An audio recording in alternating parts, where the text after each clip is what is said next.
Hello and welcome to hello. Hello. Hello. Hello and welcome to hello. Hello.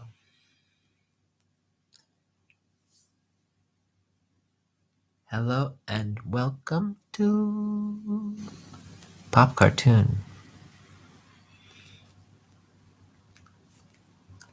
Kabbalah. Kabbalah. Kabbalah. Kabbalah. Coming at you from the Elah Valley. This last weekend, amidst everything else that happened and happens, was my favorite parsha in the Chumash, Kitisa,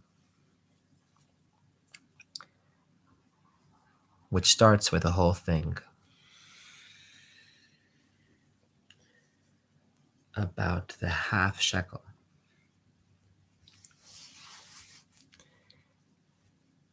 Can't count people because anything that's counted, blessing, doesn't stick to you. Anything that's counted is like, counted.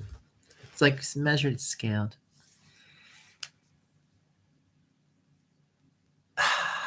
But to count the people, they count the pidyon nefesh, the atonement for their soul. Sort of atonement.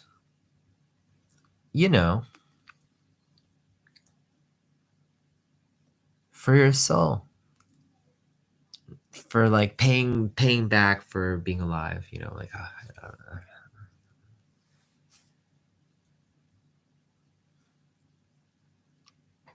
I wouldn't have thought this had anything to do with Pisces either. I would not have made that connection, even though this is pretty much the time of year every year when they read that. The narrative, both historic and historistically,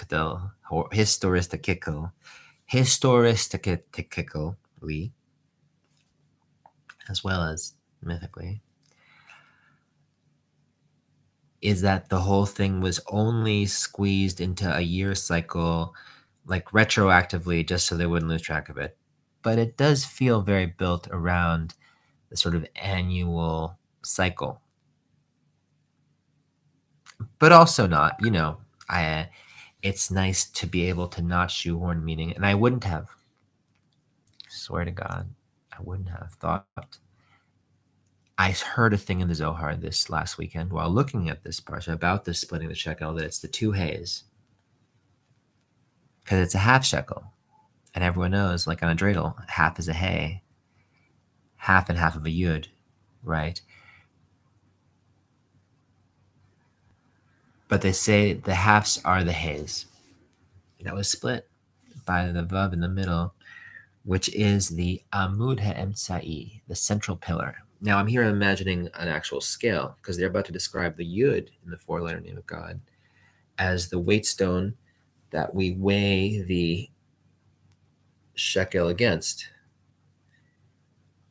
Here, a hay is being weighed against a yud in the context of a conversation in the Zohar already just about the Shekhinah, which I think you can readily identify with Venus, as well as the moon, to whatever, in a different way, and a different way. But let's say Venus, all the more so, to the degree that the divinity of Venus is defined by experience more than some of those other ones. I mean, I guess we all experience language and experience thievery and friendliness and engagement, but divinity really only and fundamentally and inclusively experienced through Eros. Eventually, now this can't be true. This must not be true. Thanatos, this must be super important. I think it's why, like, Roman Hellenism tried to find a way to make Saturn worship cool again.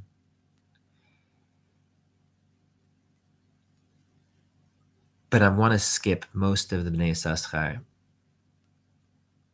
to get to the port where he talks about the fishies. You know the fishies, don't you? I'm a fishy's moon. It's officially true. I'm a fishy's moon. Aquarius sun, fishy's moon. And I'm sort of ashamed of both of those signs. Aquarius less so. It's kind of a BDE sign, ironically. But Pisces is a little bit about the escape, right? But it's an escape that lets presence be all the more so, that invites and facilitates presence all the more so, because who escapes in the old zodiac narrative to become the two fish of Pisces, right? The two fish of Pisces. We discussed this many times. The Pia, Vesus, there's usually just one. But no, it's the two of them together that become the perspective. But who are these little fishies and where are they going? So everyone knows the Hellenistic myth basically echoing the old Babylonian narrative myth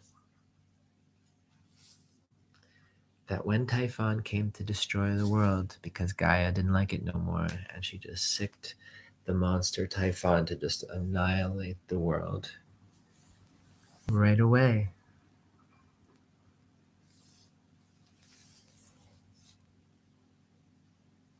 Aphrodite and Eros, her son, either became fish, swam away, or just got on top of fish, like a parasite. Parasite god, riding the fish. Tanini ver. And swam away. Now, keep in mind, this is not Aphrodite after she's re-emergent on the shores. No. This is some narrative significantly before creation. And in this way, only her and Pan are represented in the sort of story around this, because the other one gets this Capricorn. Capricorn is like Pan, had the same crisis, and he didn't quite want to get so far away, because Pan is never so far away. But alas, the Shekhinah is sometimes so far away. Alas, it's Nogah. You'll recall, the Zohar reminds us, the fire of Venus, Nogah. That's why synagogues are called that. It's because you have to have the fire of Venus alive at the heart of a shul, and that's why we dress the Torah the way we do, and sing, and live, and dance the way we do. Because Baruch Hashem, the Torah itself is so adorned as to let us get close and feel warm and be touched. But here, don't take it from me. This is Bnei Yissascher, Tzvi Melech Dinav. He has a thing he says,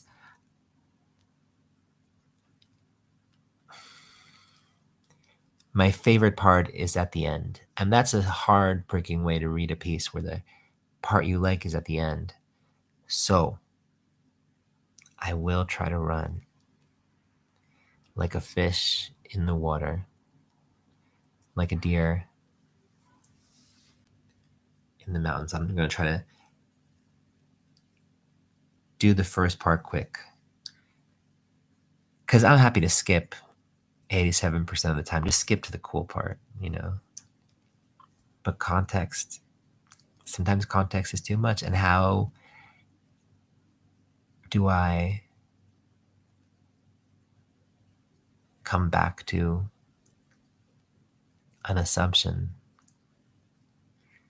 that was never introduced or refreshed, as the kids say nowadays? Droshe Zion, Exposition 7. Ashir below your bed. V'hadal below yimat. This is the law of the half shekel, right? It's in Shmot 30:15. Everyone gives a half shekel, and so they count the half shekel. And so thus they know how many people there are, because everyone gives a half shekel. The rich man does not give more. The poor man does not give less. Just for a moment.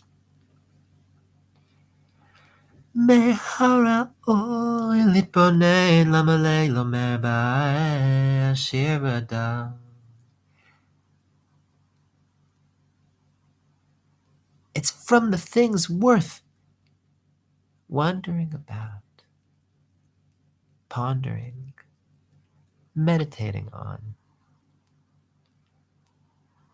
Why it says this word, ha'ashir, the wealthy, and hadal, the poor, with a hey at the beginning.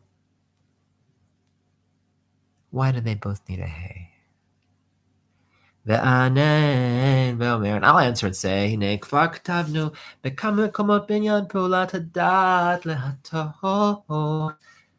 גם חלק הטעוני שבא מצד נפש שבאמץ ודריכו לעבודת השם יתברך.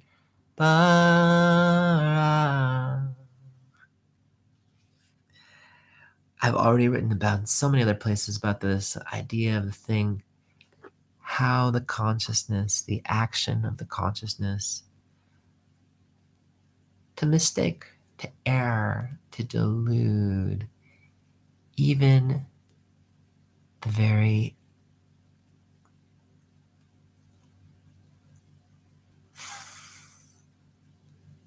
core of desire, chilek hatauni, sheba mitzad nefesh, that comes from the side of the animal self, the carnal self.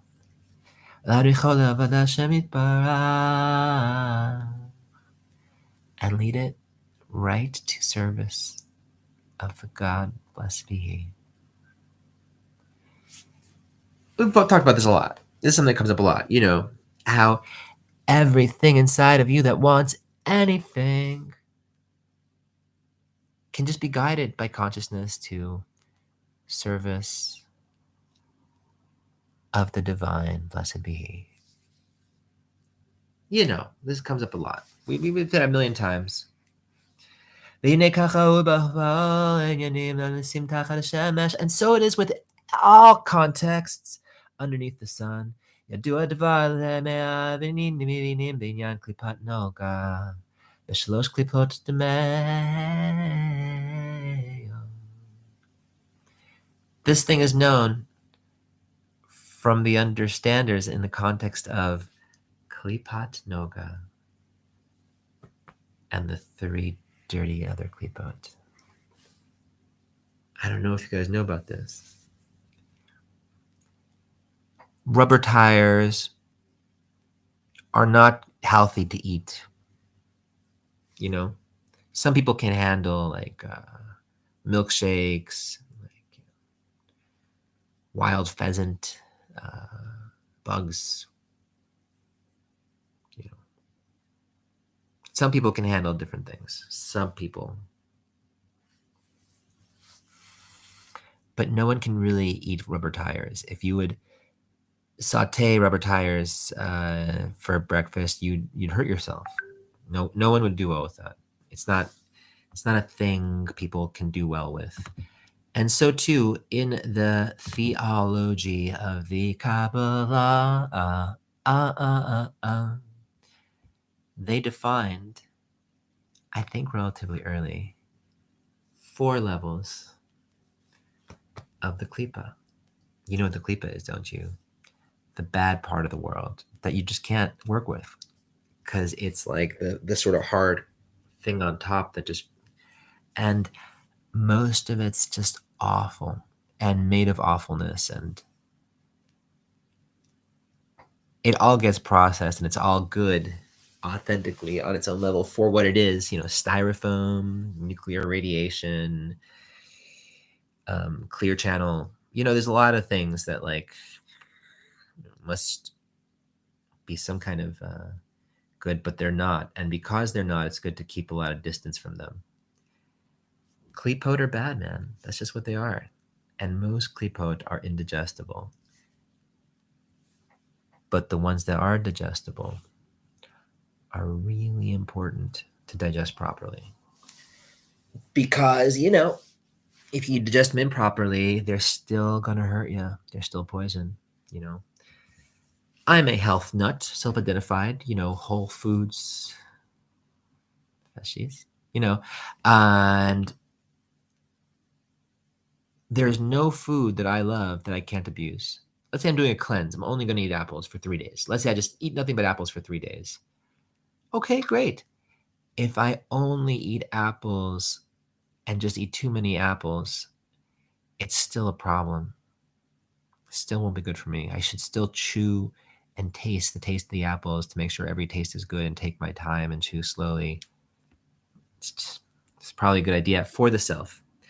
Anyone who can eat rubber tires, any kind of robot or monster that can do so, I mean, I'm happy that they're there to do it, and I'm concerned about their invasion.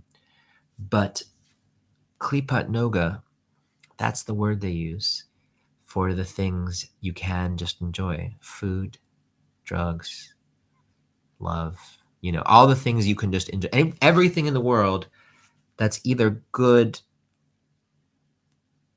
and thus sort of worth doing moderately, or enough of water, fire, And then there's everything else. All the sort of spiritual rubber tires, abuse. I guess that's the main all-inclusive one. Just something that's just not helpful, and shouldn't really be kept close to and somehow isolated, the klipa. Let's say I'm serving food. I'm the worst at this because I love and believe in the peels of the food,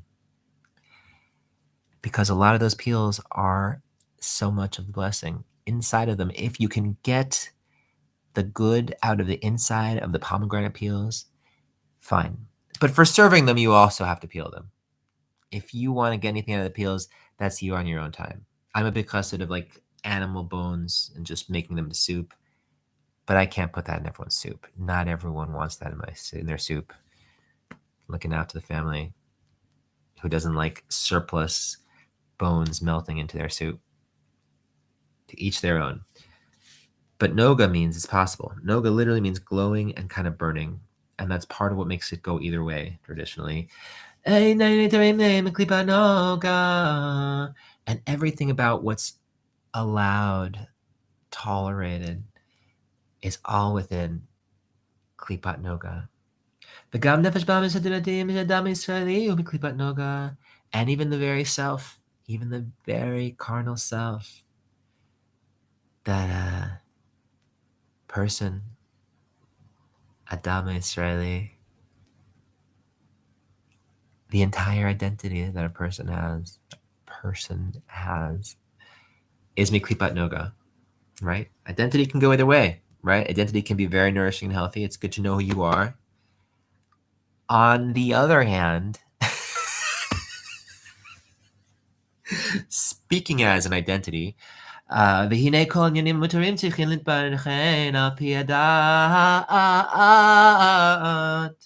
And behold, all the permissible contexts, everything that's ostensibly good, rock and roll, beer at a bar, need to be checked through the dot, through the consciousness, through the knowledge, everything. ואם מתבונן בדעתו לעשותן לשם אדוני לתורתו, אז מתעלה החיות של הדבר מותר הוא, שהוא בקליפת נוגה אל כקדוש פנימה. And here is the main good news in Jewish theology. And maybe not just, as I say, maybe all devotional theology. Let's try it. Let's try that assumption. All devotional theology suggests if you contemplate your knowledge, if you direct your intentionality to do something for God and His gospel, the Torah, then the life force in the thing ascends. Let me secularize this for all the good old secular Kabbalist heads out there. Like the mission, the movement, right? Like as much as one is able to direct their priorities for the sake of something larger than just themselves, whatever it is, I'm eating so I can be strong enough to go and defeat the other ones or whatever. Win, win, win. I don't know what people do.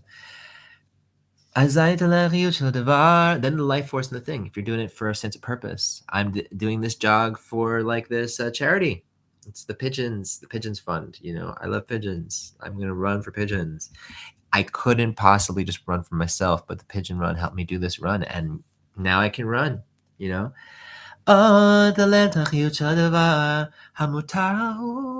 this permissible thing, this valid, conventional thing. Show me Klipat Noga, El Kadosh Panima, onto the divine within. That's his language, literally. Hakadosh Panima, the divine inside or within. I don't think he means personal inside exclusively. I think he means the range of insides. Although he is talking about food. Like when a person eats something that is, okay to eat, it's like on their list of acceptable things that they can eat for either, is dieting a religion, whatever, no judgments, lifestyle definitions and priorities that make something allowable to eat. To be able to do their thing. And then this intentionality, very popular idea around food. If you're eating something with good intentions, I think this is why they toast alcohol. Whenever you make alcohol in front of people, it's like weird to just drink alcohol from a bottle without saying cheers. Alek boom. L'chaim. Glug, glug, glug, glug, glug, glug. Alek Kesar. Whatever people say. I don't know what people do. Glug, glug, glug, glug, glug, glug. Whatever they devote and intend they're sacred to be in the context of what they're consuming. Ale, ale. Ale, ale, Nimsa mitale noga el kadosh. It seems like they elevate Noga, Venus, Eros, Aphrodite. Although, okay, the Hellenists do make a distinction between Aphrodite and Eros. Eros is kind of masculine. Aphrodite is kind of feminine. But let's say that's really mostly in a year where there's one Adar. In a year where there's one Adar, there's only one fish. And they are both unseparated somehow. Because this is not like we said before, Aphrodite, after reemerging on the surface, she's not really an Aphroditos at this point. I guess she's just a Ditos, or just a glow, just a little heart glow, which compelled the rest of creation into being significantly before creation could ever have begun. Because what would motivate creation except love? And whatever it is still motivated by love, at the core. Love, feeling. There's a sort of range of how we relate to the idea of love. And they're all so blurred in the softness of the feeling, in the presence. And food is very bound up in this. Consumption is very bound up in this. For so many reasons.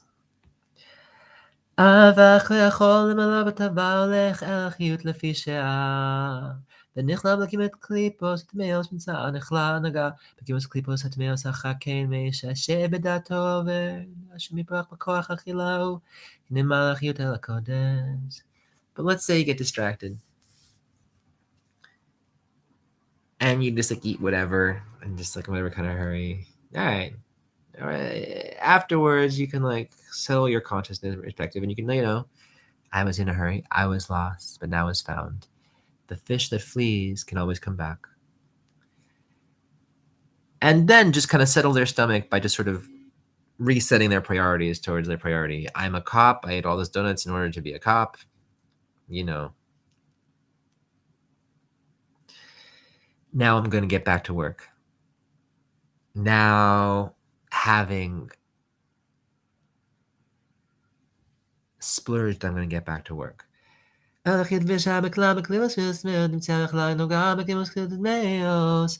the more we just justify, the more the feelings themselves wind up being part of the problem, unhealthy, as it were. Chas v'shalom. As it were. Then you can always just, you can always just get back on the diet, whatever that means. You can always get back to noticing integrity and reintegrate, let's say. All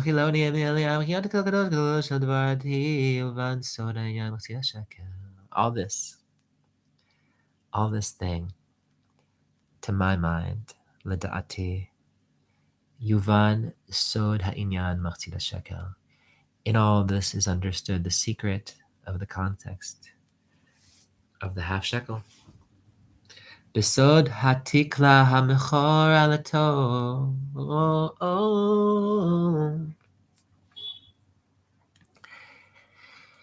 In the secret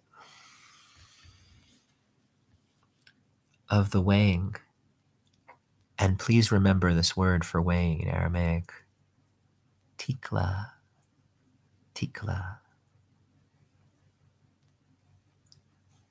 Hamechora latov ulahafcho, the weighing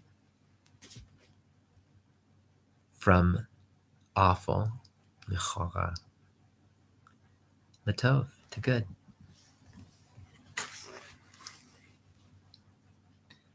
And its opposite. I don't always follow footnotes. And I'm not going to follow this one.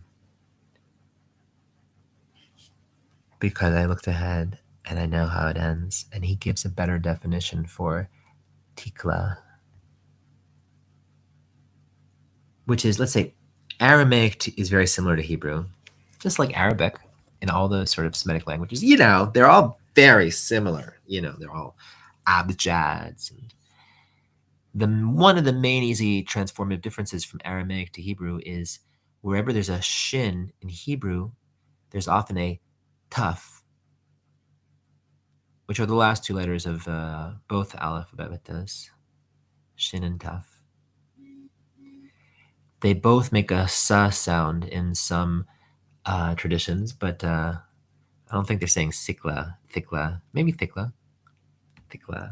Nope, it's a tet. No relation. I wonder what the connection he's going to make is.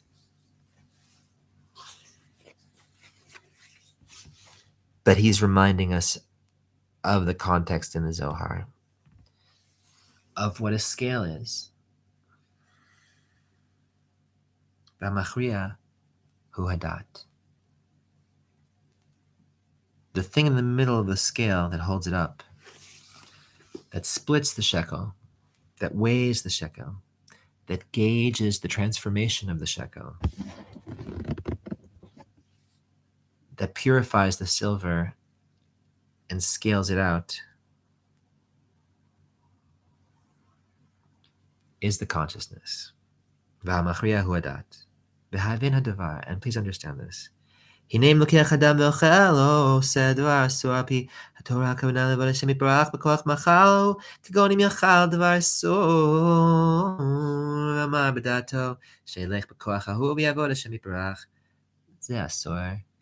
Everyone knows you can't do bad things for good reasons and think that that's going to help. No. Sorry. No way. זה אסור.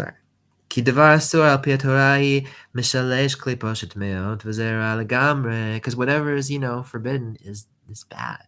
Let's say, in the true gospel, in the gospel of truth, whatever that is, according to the true standard that the liberals are always trying to find, the true ethical standard. According to that, whatever is bad is just bad. Right? Now, there's a lot of regional priority taboos, and like things that in some contexts are cool, in some contexts, hey man, we don't do that, right? Whatever. But some things are just awful and wrong.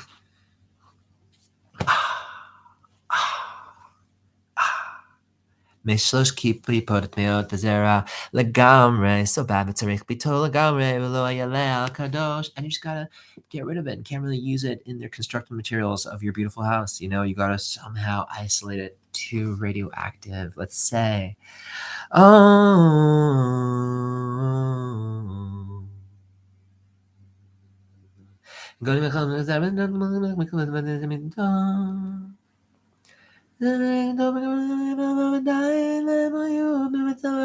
מבקש בהם נהיר דקיק מן הקדוש כמו דומה ואתה מחיה את כולם. Because these things, it's not even like, they're not even like, they're almost not even from themselves alive. Don't feel bad about killing vampires. Don't feel bad about isolating garbage, getting it out of the house. Don't feel bad about clean up spider webs. Maybe that's a bad example. Because some things, but even them have just like a little bit of divinity, in all of them. Because he brings life to all things. And all things have divinity. Despite, maybe being toxic a little bit, venereal, I learned about the association of venereal to Venus from that Francis Ford Coppola Dracula film. So that actually is how Van Helsing establishes his legitimacy. Just talking about that. And you'll recall, as that one progresses, he actually has cursed thing from Nina Harker that makes him powerless against Dracula. Chas v'shalom. One of the most important things is to clarify the good and see what's good and see what's worthwhile and just, right? There is no good Nazism, let's say. Is there? But what if, let's say, you have to annihilate them completely, not to rise up over the holy, not to be divinized or respected somehow. Everything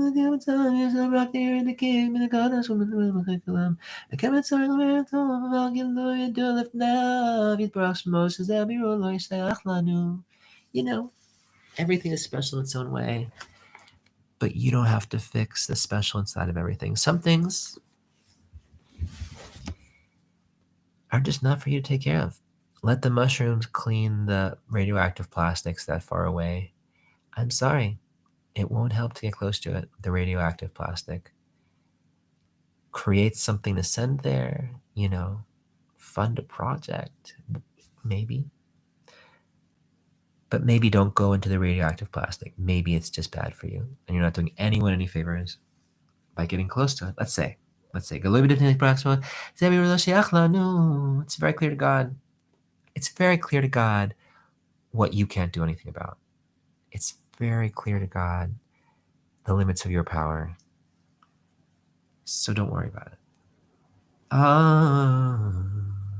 כי אם נצא לברם גילוס כתמלוס ונדמלוס, הנה הדבר הבא שלום, ישתקעו בנפשותינו מקליפו, רק אנחנו מחויבים לברר את עניינים מטורים לו על פני התורה ומקליפת נוגה. I think he just said the Torah is from Klipat Noga. The part of the Torah that filters and notices what's worthwhile and safe from the divine and what's just like really problematic and worth keeping some distance from. A lot of wonderful skills and powers have been like this throughout history, right? Some people are just really good at them. Some animals, some fish.